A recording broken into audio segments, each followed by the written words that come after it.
I know the dietary reference intake information in Unit 1 can be a little overwhelming for students. It is quite technical information, and so I wanted to spend a little bit more time on that information here for you. Hopefully things will become a little more clear. So remember, the dietary reference intakes help define nutrient requirements.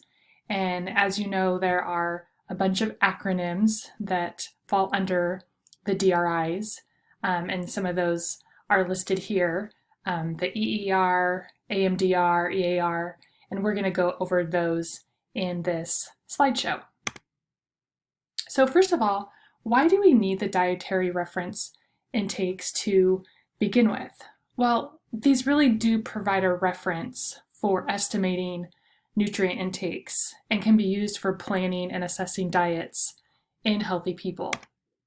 So consider a couple of these scenarios. You personally are wondering if your diet is meeting your nutrient needs. And we will be doing a project this term where we will be comparing our nutrient intake to our requirements. And so we will be using these DRIs.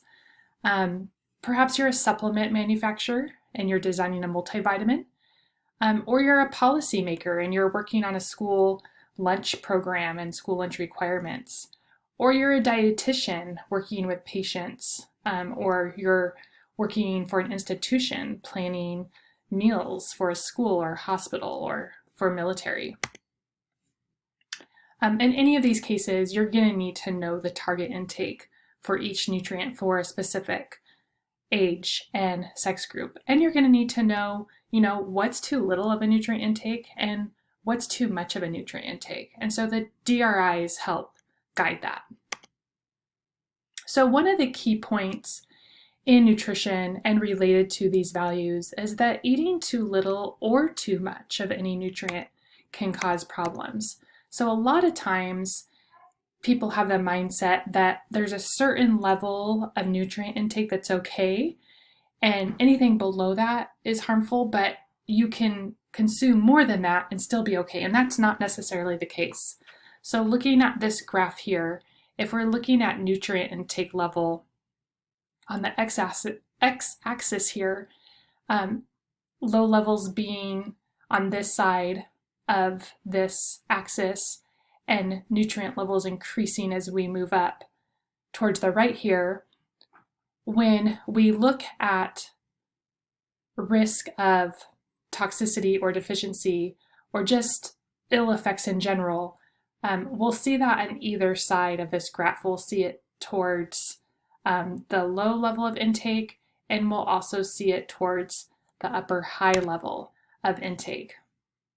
And then in the middle here is where we have the appropriate nutrient intake. So there's a wide margin of safety is what this is showing. But whether you go too far below this appropriate level or too far above, you can kind of get into a danger zone.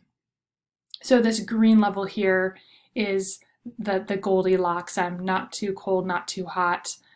So not too little, not too much. This is kind of the area we want to be as far as nutrient intake goes. And when we take in too little, there's risk effects, specifically deficiency. And when we go greater than this level, there's also some risk. So that's a really important concept in nutrition. The DRIs are needed to define the just right range of nutrient intake. So that's what the DRIs do.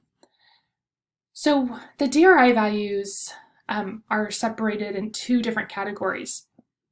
We have DRI values for energy intake, and we also have DRI values for nutrient intake, like vitamins and minerals. So let's talk first about the energy intake levels, which I think are a little bit more straightforward. So the estimated energy requirement, or the EER, is basically a value that tells you how many calories you should be taking in each day. This is an equation, and this number is calculated based on age, sex, height, weight, and physical activity level. However, This equation and these levels are set at the average. They're an estimate. So your calories may or may not be what the EER is telling you they should be. So when we analyze our diets this term, you're going to create a MyPlate plan and you'll see a recommended level of calories being recommended based on your age and your height and your weight and your activity level. But keep in mind that really is just a recommendation, and people's calorie needs will vary. Let me give you an example of that. Research has found that people who have yo-yo dieted, and have gained and lost weight multiple times, they have a lower metabolism, actually 15 to 20% lower metabolism. So they need 15 to 20% less calories than someone who's at the same height and weight and activity level, but has had a stable weight their entire life. So that's a pretty big difference, 15 to 20%. So we're talking if the person who had a stable weight, their EER is 2,000 calories per day, someone at a similar age and height and weight and activity level might also get an EER based on 2,000 calories, but they might actually need 20% less than that, which would be 400 calories less or 1,600 calories a day. So don't get too hung up on this EER. Now, the acceptable macronutrient distribution range shows you of these calories that are being recommended, how many of them should be coming from the energy yielding nutrients or the macronutrients, the nutrients that provide us with energy, which are carbohydrates, protein, and fat. And as you can see, which might surprise you, over half of our calories should be coming from carbohydrates. This is because carbohydrates is one of the body's primary fuel sources, and we find carbohydrates in a lot of foods. So in order to get the nutrients we need to eat carbohydrates. We find carbohydrates in fruits, we find them in vegetables, we find them in whole grains, we find them in beans, we find them in dairy products. So they're quite prevalent in the diet. And then you can see protein and fat make up the other half of our calories from these macronutrients. And you can see the range is broad here. So, someone eating 10% of their calories from protein is going to look quite different than someone eating 35% of their calories from protein. And so there really can be some variation here, and there can be personal choices that are made. Now, the other DRI values are around nutrient intake. And so this is going to be how values are set for vitamins and minerals like vitamin C and iron and potassium. So for the DRI values for nutrient intakes, we have the EAR, or the estimated average requirement. We have the recommended dietary allowance. We have the adequate intake, which these two here are defining how much of a nutrient we need each day. And then this last one, the tolerable upper intake levels, is defining how much is too much of an intake. So let me put these into context real quick. This average requirement, it's just what it sounds. It's a nutrient level that's set at the average, and it forms the basis of the RDA. This value is not going to be really applied to individuals. Researchers use this, policymakers use this, and of course the DRI committee used this in order to set the RDA. So this is the guy, the recommended dietary allowance. That's the one that's going to tell you what your average daily dietary intake level should be of different vitamins and minerals. So if you want to know, well, how much vitamin C should I take in a day, or how much iron should I take in a day, this is the value that's going to matter to you. Same with the adequate intake. The reason why we have adequate intakes is because there are some nutrients that we don't have enough evidence to set an EAR and therefore cannot set an RDA. You can think of the RDA as being very quantitative. It's focused on specific data. The adequate intake involves a little more guesswork and is often based on observational studies. So for example, the AI for young infants, this recommendation is based on looking at the nutrients supplied in human milk for healthy full-term infants who are exclusively breastfed. We don't have enough research to set an RDA for that group. So let's look at a little more specifically how these values are set. If you look at a specific group of people, the RDAs and the AIs vary based on age and sex.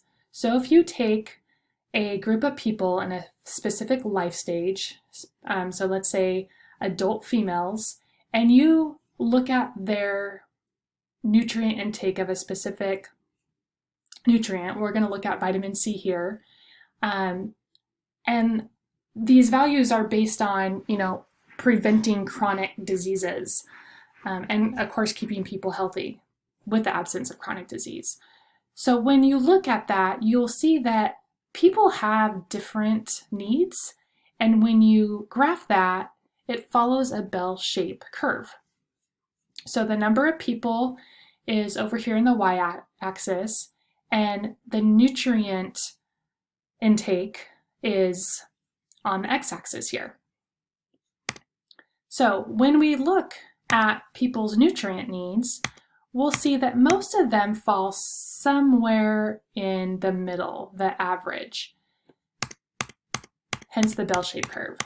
But then we also will have people that fall towards the outer edges as well. So some people will need more than the average, and some people will need less than the average. Now, the EAR, the estimated average requirement, is going to be set at the middle. It's to cover half of the population's needs. Now, when the RDA is set, it's set to standard deviations beyond the EAR to cover 97 to 98% of the population, which means only 2% of the population's needs would not be met by the RDA. We set the RDA high to cover this whole population's needs. If we were to set it at the EAR, half of the population, we would be setting up for potential deficiencies. So that's why the RDA is set high. Now, are we worried that it's set high? Are we worried that these people are going to be getting too much? Remember, there's a wide margin of safety as far as nutrient intake goes. So we're not concerned about that. So this is looking at vitamin C, and you can see that the EAR is 60 milligrams, but the RDA is set at 75 milligrams for an adult female. And of course, these needs are going to vary, right? So I'm a female that falls in this category, but I'm 6'1". So do you think a 6'1" female might need more vitamin C than someone who's only 5 foot? Absolutely. So that is why people's needs vary, because it does depend on not only your age and your sex, which is being accounted here, but it also will differ based on your height and your weight and your activity level and your metabolism as well. So one thing that's not shown here, but I want to point out, is that for energy requirements, that's also set at the average or the middle. So if we were to list the EER, it would also be listed here. We don't set calorie needs high like the RDA, because then we would be setting up the whole population for overeating or potential risk for obesity. So the adequate intake, it's a little less, I shouldn't say a little less, well, I guess so, a little less scientific, not as much data driven as the EAR and RDA, which we just looked at. And so the AI can fall really anywhere in this green area. Since we don't have specific data, we actually don't really always know where it falls, but we do know it falls in a safe zone. And then the UL, just a reminder that the UL is the highest level of a nutrient intake that you would want to intake before seeing adverse effects. So someone who's taking supplements or someone who's eating a lot of fortified foods, this might be an important value for them.